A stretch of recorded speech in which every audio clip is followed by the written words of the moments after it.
Jermaine Genius, he's crying. He's crying. Jermaine Genius is crying. I hate in the game. I don't like Then it. his arm goes upwards. It No, goes no, up. no, no, no, no, no, no, no, no, no. No, we're not doing it. The Offside Trap Podcast with Matt and Luke.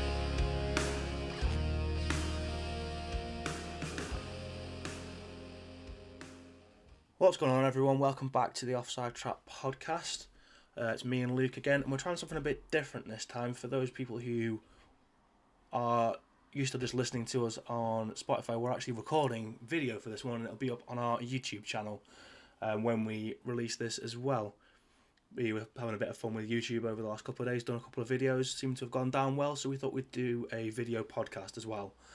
So obviously we've just had our predictions for the end of the season come out a week later than we thought they were going to be, plus the end of the VAR debate.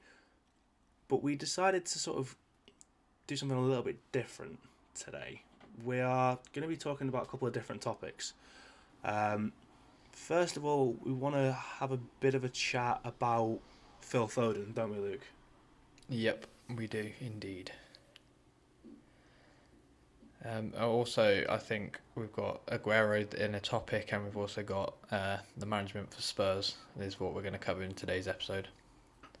Yeah, so, right, should we start off with Spurs then, mate? So, start off with your team. Might as well. So, last couple of weeks and last couple of times we've talked about Spurs, we've been on about Mourinho wanting to get rid of Mourinho and getting Julian Nagelsmann from Leipzig. That hasn't quite gone to plan, has it, Luke? Well, we've got rid of Mourinho, but we haven't got got the guy to replace him. So no, I think Nagelsmann's just agreed to join Bayern Munich for a record deal for a manager, I believe, which is it's unsurprising because he's a great manager, and I think he's done wonders in the German league. So joining Bayern Munich was no surprise.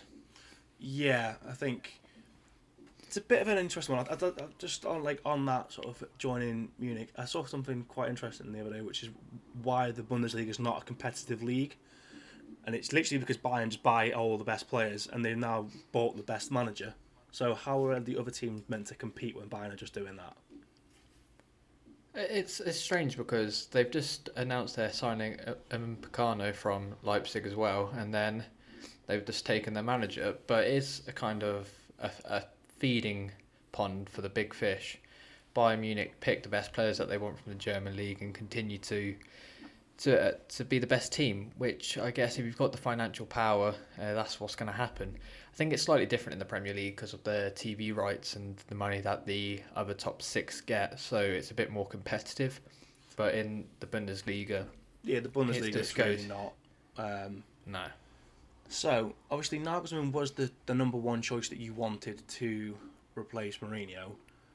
And I know that we've talked about it a little bit in private in terms of who you could replace, because they keep linking Maurizio Sarri to you guys, don't they? Yeah, I know we had a bit of a discussion about this privately yesterday, and I wasn't too happy. No, it just seems like he's trying to make you Chelsea 2.0. Yeah, just taking the template of what Chelsea did so well and just hiring managers and getting instant results. But it hasn't worked with AVB. It's not worked with Mourinho. So why not try it with Sarri, which I'm very much against. If you watched my YouTube video on the instant match reaction to the cup final, I did say I did not want Sarri. But why? Like, what is it with Sarri? Because he plays good football. Sarri ball is good football. I agree with that, but So you agree that he plays good football. Why do you not want Spurs to play good football?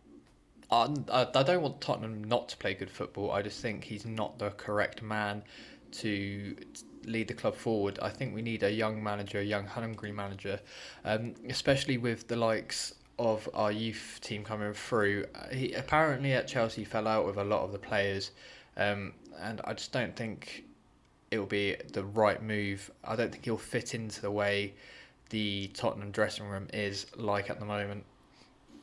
Okay, so obviously we've done episodes before where we talked about your other than Nagelsmann, who would you have, and obviously the answer that you gave at that point was Scotty Parker. Yes. Is he still your choice? Right. If he is still my choice, if one of two things happen. We give him the money to do a big rebuild, Yep. which is unlikely, or two, we give him 5-6 years to rebuild the team long term rather than a quick fix of spending 100 million in one transfer window for a complete rebuild. But I don't think either of those two are going to happen. No, not the way that Levy comes across and the way he wants to do it. Because like I said to you yesterday, I think you need like a proven person. You need like a proven winner to actually come in. Because at the end of the day, the currency of football is trophies, and you haven't won one in years. 2008 was the last time we won a trophy. Yeah, so you need to get someone in who's going to win you a trophy, who's going to genuinely turn you into a top competitive side. Now, the one I said to you was, why not just go all out for Max Allegri, the ex-Juve boss? I'm all for that as well, but whether or not he would be attracted to come to Spurs, that's the issue. I doubt we're going to get top 4 football, and I doubt we're going to have a large war chest to spend, so that's going to be a big put-off for all managers.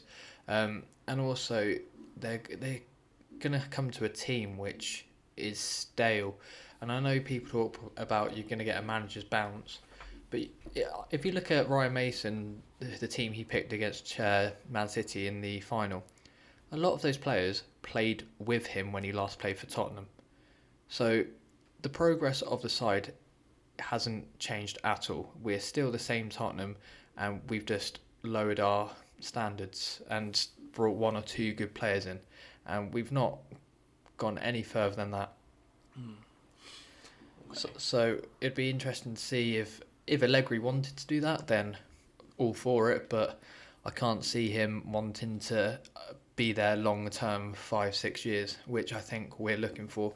We're looking for a Pochettino 0.2, which I think sacking Pochettino's just come full circle and bit Levy in the arse. Yeah, probably.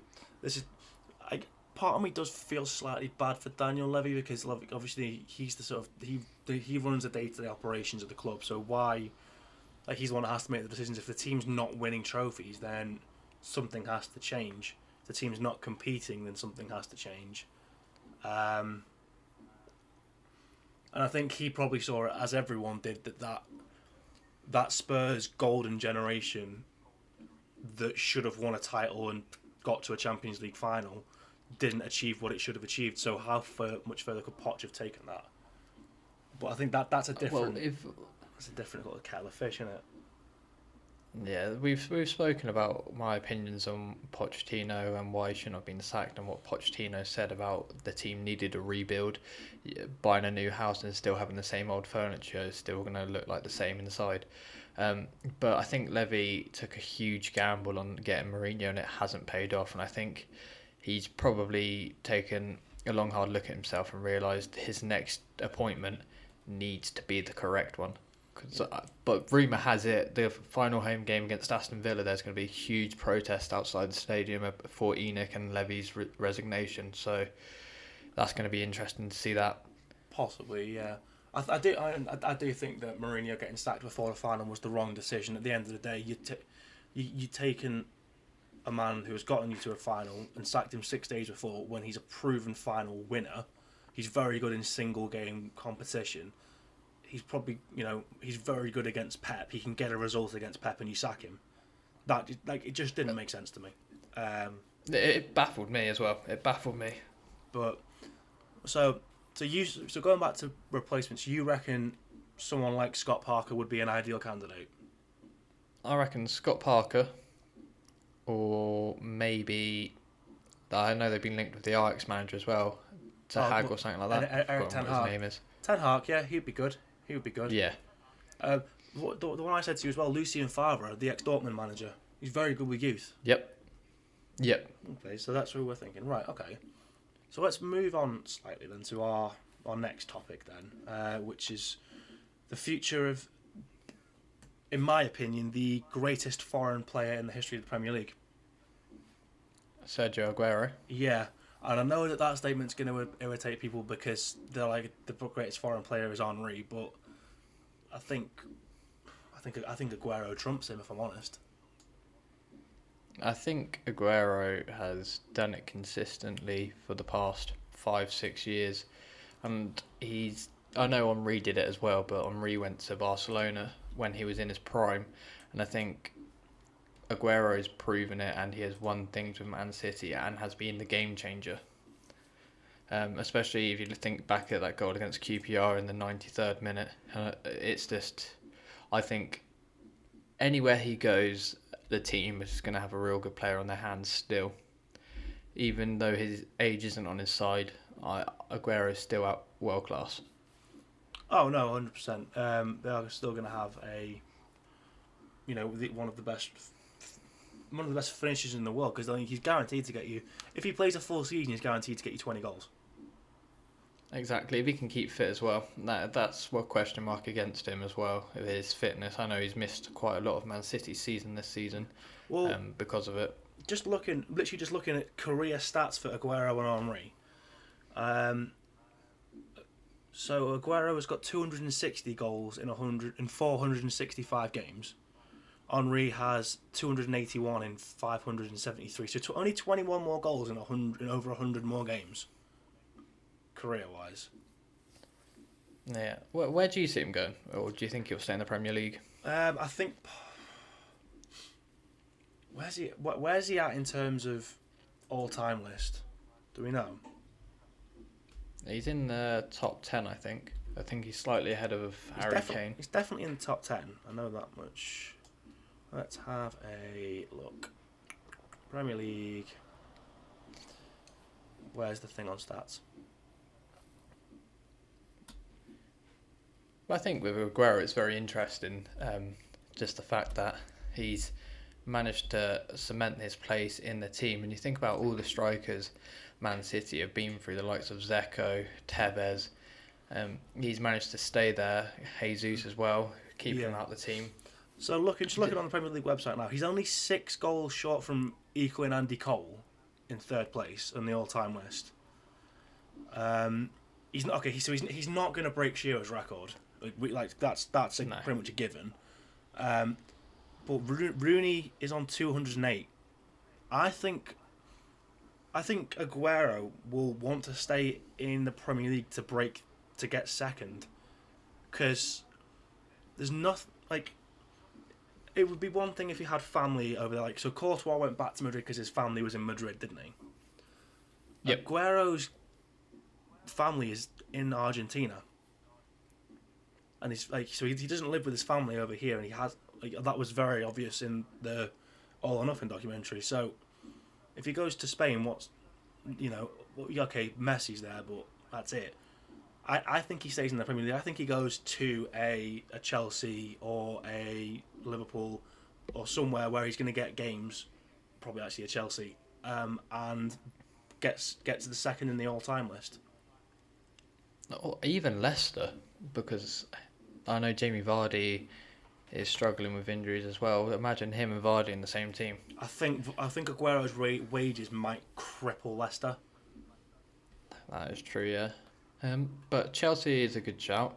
But I know are they going to put all their eggs in one basket to stick with Werner, or will they get bored of him missing? I don't know, mate. Werner's a real awful one, because he's a very, very good footballer. He's just not performing, and I think he's just in a really, really rotten run of form. And I do think they probably should stick with him, but knowing Chelsea, they won't. Because they've still got Tammy Abrahams and they've got Olivier Giroud on the books. This is the thing, they've already got good strikers, and if they get Aguero in, if they get the chance to get Aguero, then Chelsea being Chelsea, they'll do it. Yeah.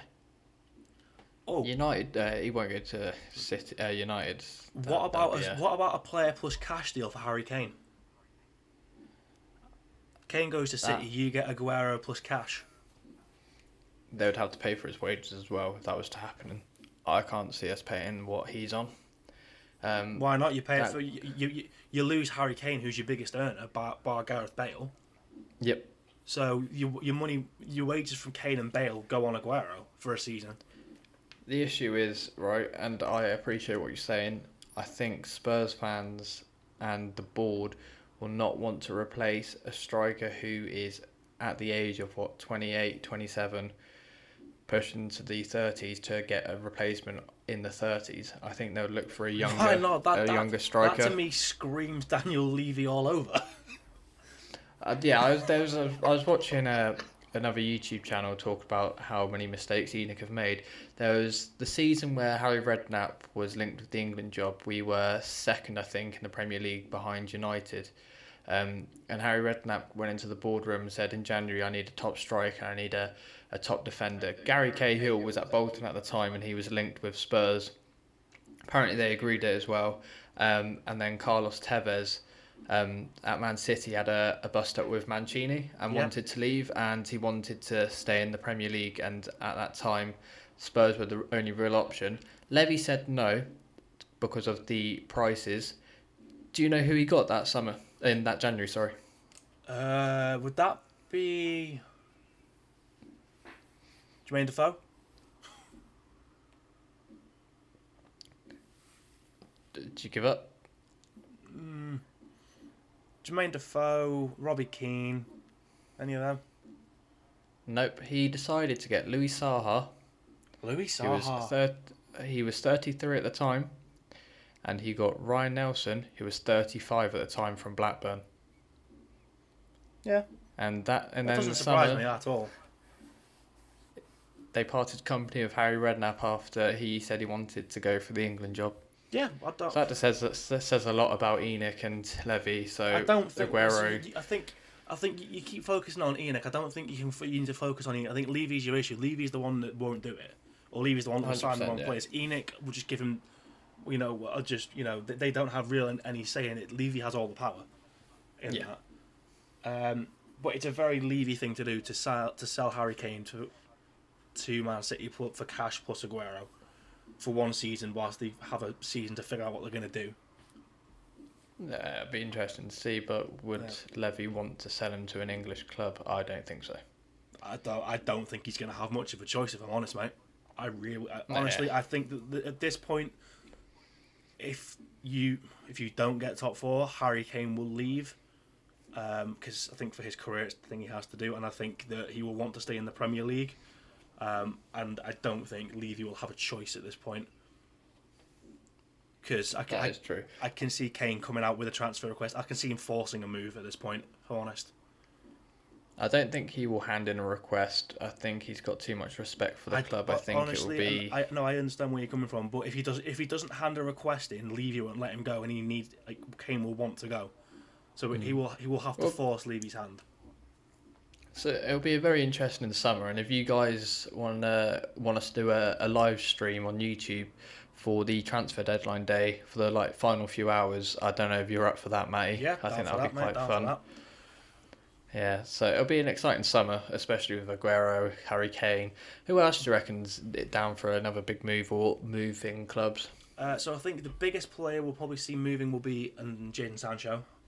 I think Dortmund have to sell one of Sancho or Haaland, and I think it'll be Sancho that goes.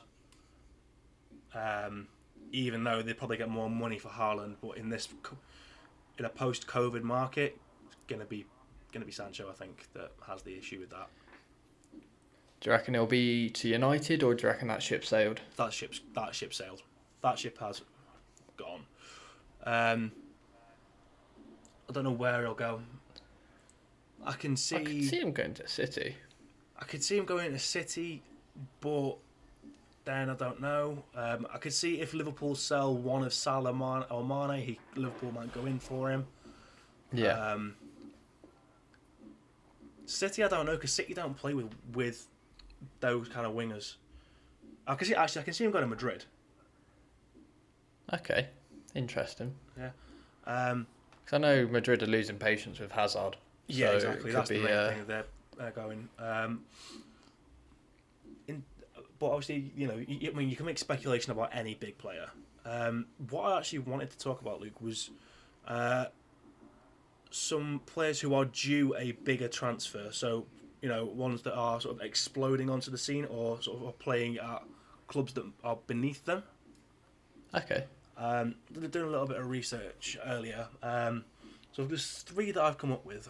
So first one I've gone for is Yannick Vestergaard From Southampton. from Southampton. Looking at his stats, it's Van Dijk 2.0. Okay. I'm going to just chuck a curveball here at you. Why would anyone want to go for a centre-back that has conceded 9 goals in 2 games in 2 years? Okay, yeah, no, very true. However, single match stats, it's one of them. When you actually look further into his his like stats and his defense. So looking at defensive actions per 90, right? I'm just gonna, because I got really interested into the Van Dijk 2.0. I'm gonna compare Vestergaard this season with Van Dijk last season. Yeah. Okay. Vestergaard is currently making nearly 2.5 times more tackles per 90. He's winning over twice as many tackles per 90. He's pressing twice as much, 7.5 to 3.5 presses per 90, with near enough a triple the success rate of Van Dijk. Double the blocks, near enough double the interceptions. When you look at the stats, literally Vestergaard is making double what Van Dijk had to do. Yes, okay, he's in a team that has to defend more, but then you look at the percentages and the success rates. It's one of those, though, because he's playing for Southampton, so they're going to have a lot more shots against them and a lot more That's what I'm saying. attacks against them. Are, but with the shots that are against them, or, versus dribbles, he's got a 56.8% tackle win rate. He's got a 40.7% pressure rate, which are both more than Van Dijk managed last season. He's a very tall centre-back as well. Yeah, no, he is. He's also very, very good at a long pass as well. Yep. Van Dijk is a freak when it comes to long balls. He's got a 79% success rate on long balls. Vestergaard's still got 62%. Who do you see him going to then? Because I know he's been linked with Spurs. I don't think it'll. I think he'd actually do quite well at United, if I'm honest. But would they risk having Maguire and Vestergaard both at centre back? They're both relatively slow. That's a question mark there. So I could see him going to slow, but Everton. if you've got a solid CDM in front of them, then they just shouldn't make a difference. Or if you've got wing backs that can cut in like they do with Luke Shaw and Wan-Bissaka, who've got a bit of pace on them. Yeah, possibly. That is one to look out for. I think he would have to go to. I can't see him going to a big team. I could see him going to like an Everton maybe. But it all depends on what Southampton do. Maybe. Johnny Evans is getting to the latter end of his career, so possibly replacement there. But definitely one to look out for in the summer, whether or not he will stay or go. I think there's quite a few players at Southampton that could probably move to a bigger club, like Danny Ings or Che Adams. Yeah. Moving on from Vestergaard, just came across. I'm going to absolutely butcher this name now, and I'm really sorry. Pedro Goncalves, I think you pronounce it. No idea if that's right. Basically, he was Bruno's replacement at Sporting. Yes, I've heard good things about this player. Yeah, so I was on our comparison website we use, and I thought it gives you the option to obviously compare against like 5 players, and the first one it came up with, which I thought was quite interesting, was Mason Mount. Okay. Who everyone is raving about Mason Mount, and rightly so. He's been really good this season. He's been quality this season. So, Mount has played this season 32 games, 6 goals and 4 assists.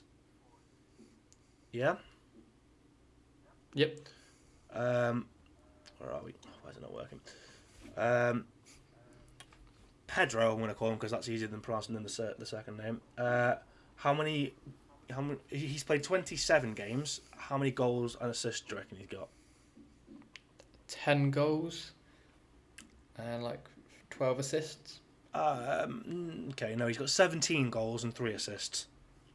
Okay, so he's more of a goal scorer than a goal creator by the sounds of it. But no penalty goals, so he hasn't scored a penalty.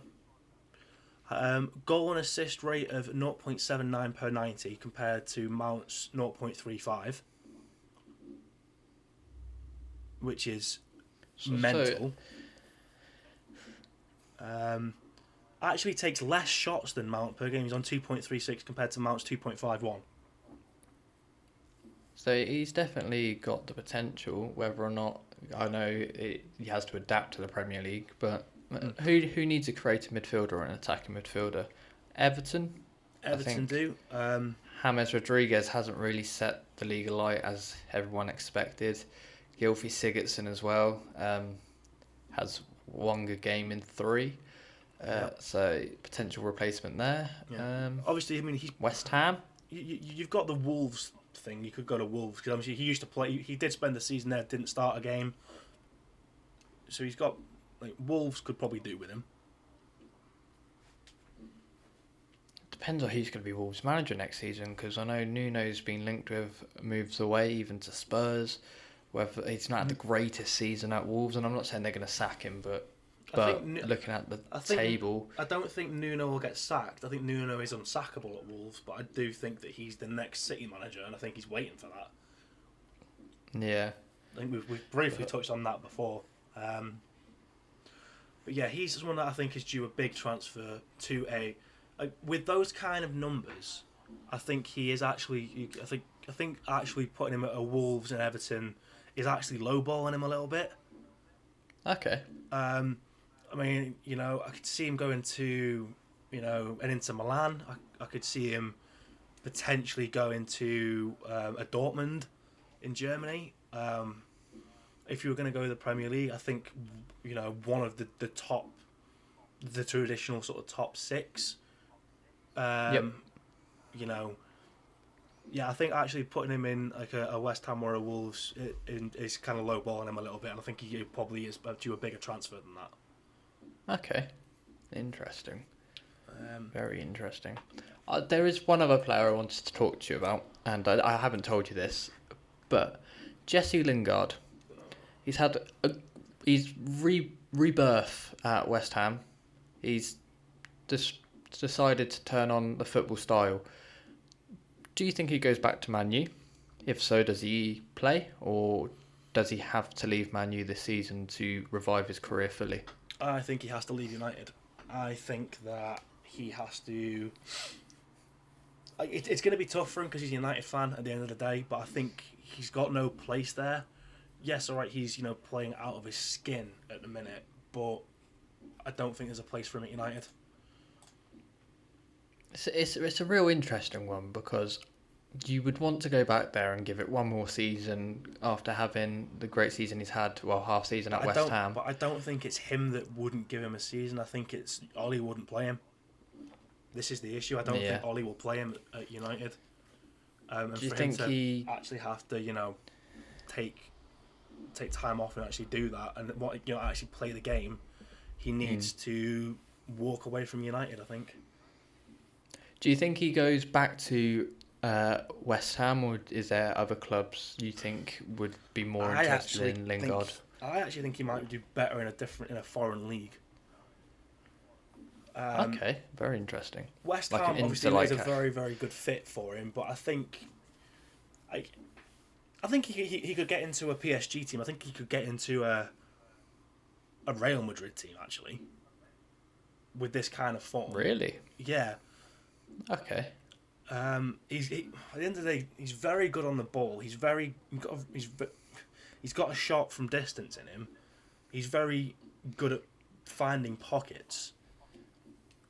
So yeah, he's like the Duracell bunny. He never runs out of energy as well. Yeah. He can just go for days. So it's yes, he's not a world class player, but you do always get those players who are not generally considered to be world class in these big teams. Prime example, Idrissa Gueye at PSG.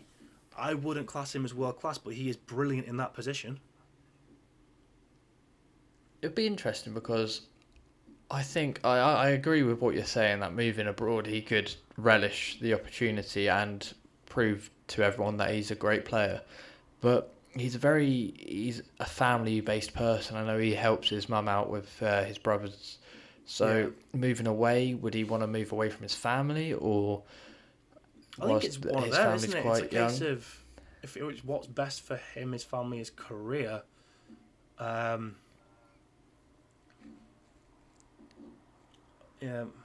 I mean, he's obviously. I know it's different. Because I could see him. Go on. I could see him at like an Arsenal or even like Tottenham, maybe. I don't. You just think everyone's going to do well at Spurs. You're linking everyone to Spurs. I'm sure you're making up transfer rumours every time we do this. No, I'm not saying that. I'm saying he would do well there. I'm not linking him with Spurs. I'm just saying I reckon he would. I'm picking teams he could do well with. I'm not saying he would move there. I don't think he would be a prime target. Good backtracking there, Luke. Good backtracking. No, I'm just saying. The players that he would be a team he'd do well at would probably be like an Arsenal, a team that would be attacking football, who would use like a number 10. I think that's his best position. But I think he will go to West Ham permanently. If David Moyes gets his way. Yeah. I think they'd be stupid not to. Okay. But at the end of the day, it's whatever Lingard wants to do, I guess. It is. I think he'll have the final say. Yeah. Okay. So moving on from Jesse Lingard, there's one other. I was going to talk about Mikel Oyarzabal,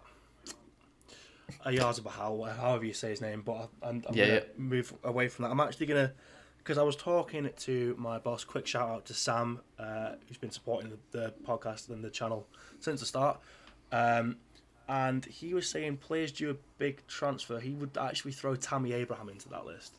And the more I think about it, the more I actually agree with it. 100%, he needs to be playing first team football if he's got any chance of getting to the England squad. So where does he go? Because he'll stay in England. So where does he go? I think because he did so well at Villa when he was in there in the Championship with them, that could be a potential. But I know they've got Ollie Watkins. I don't think he'd want to play second fiddle again. That is one thing. Yeah, if they stay up, I think he'd do quite well at Newcastle. 100%, yes. Him and Callum Wilson. Yep, but he would be the target man for, because I know Newcastle down the generations. Yeah, they've always had the target man. Yeah, they tried it with Mitrovic and it didn't work out. But Tammy Abraham's English. He's definitely got talent. I will say that. He's not very pleasing on the eye striker, but he will score. He will definitely score. Definitely. So I think, bringing in, I think Tammy moving to someone like Newcastle or, Villa definitely is a shout with that. Maybe even like if you want to stay in London, maybe something like Palace. Yes, Palace is a big one. As I'm gonna do a YouTube video on that on Crystal Palace. So stay tuned for that because they've got 10 first team players that are out of contract in the summer, along with their manager. Yeah, like I don't want to. I feel like we're naming clubs that are sort of mid-table teams and I think Tammy does have the potential to be a top 4 striker.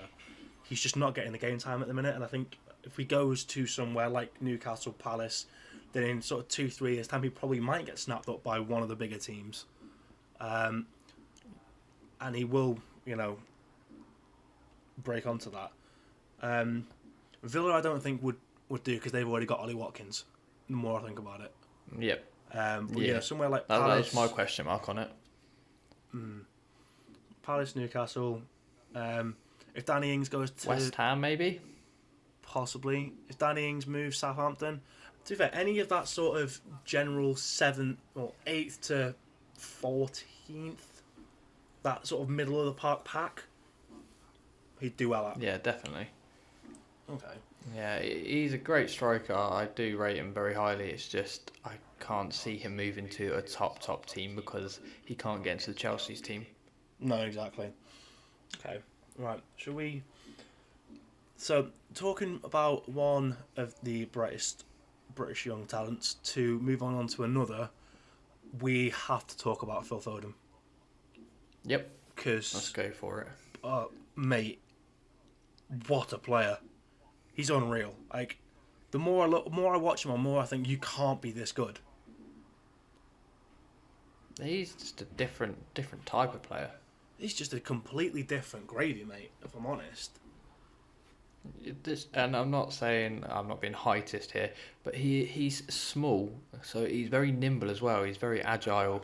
He's got that sort of messy low central gravity, hasn't he? Exactly that.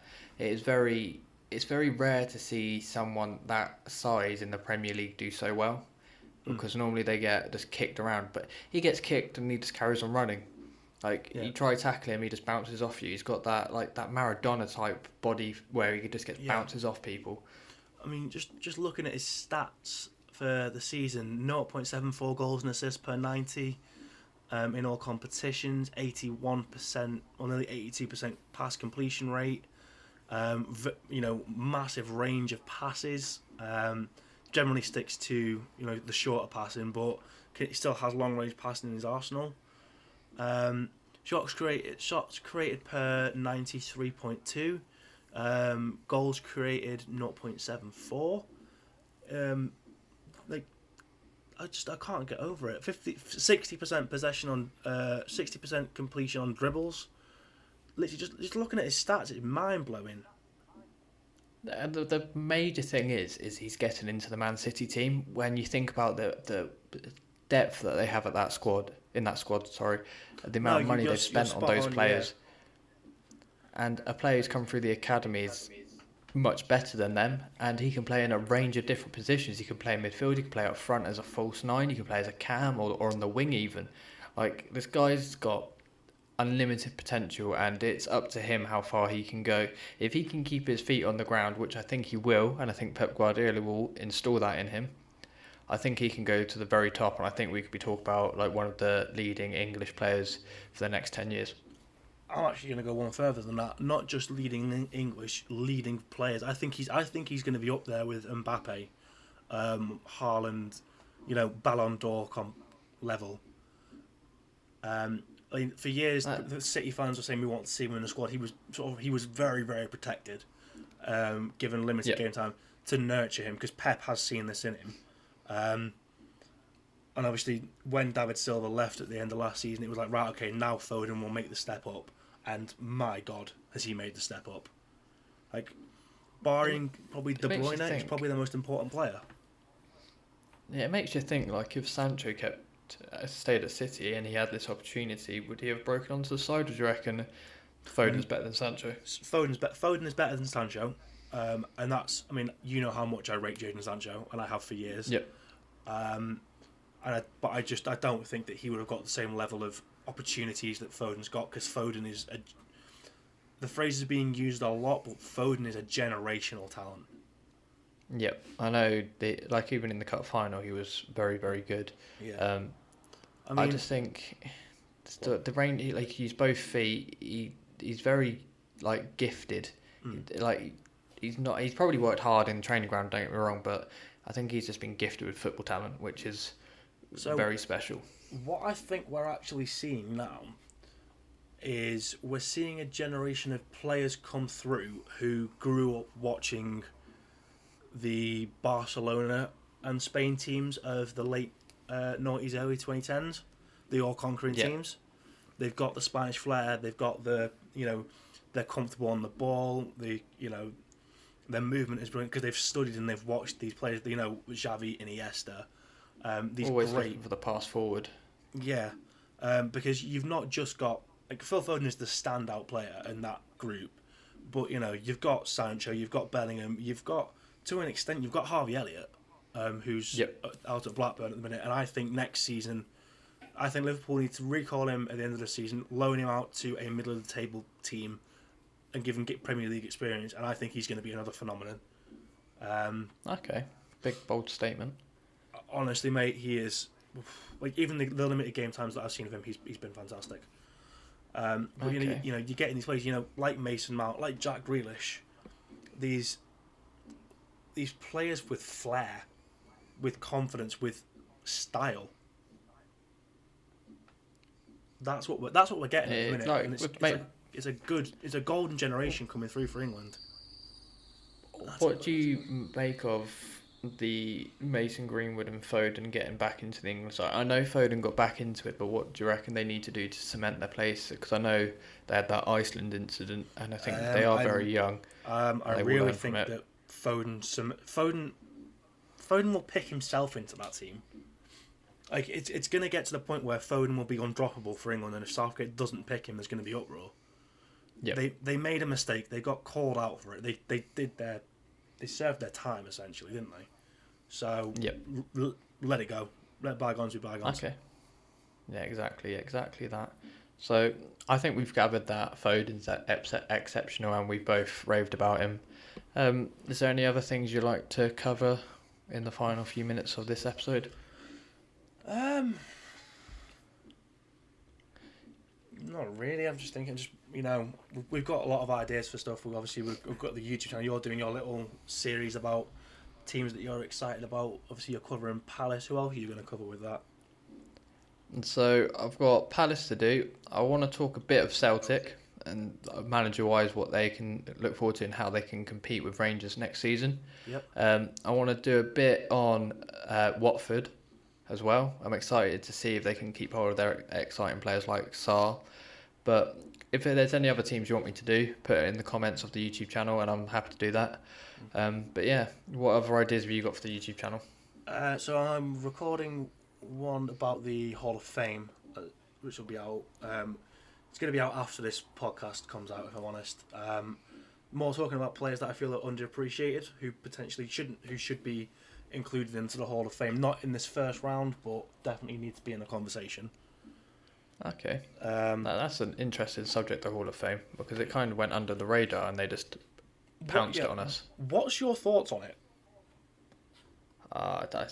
It's difficult to say, isn't it? Because I don't like it, if I'm honest, mate. It's an American thing, and you get to the point, like you have done in any other Hall of Fame, where it's just like being admitted into the Hall of Fame becomes meaningless. Yeah. It's like, okay, we need to get 10 people in this year. Who can we get? Yeah, I think it is very much based like the American way, and I think that's the way football's going. And I'd put money on in 10, 15 years' time that it'll be more of a way of a salary cap form, no relegation, the way that Super League's talking, the way teams have like a roster of players that, and trading wise. Do you understand that? I don't think it'll ever get that bad. But no, there's yeah.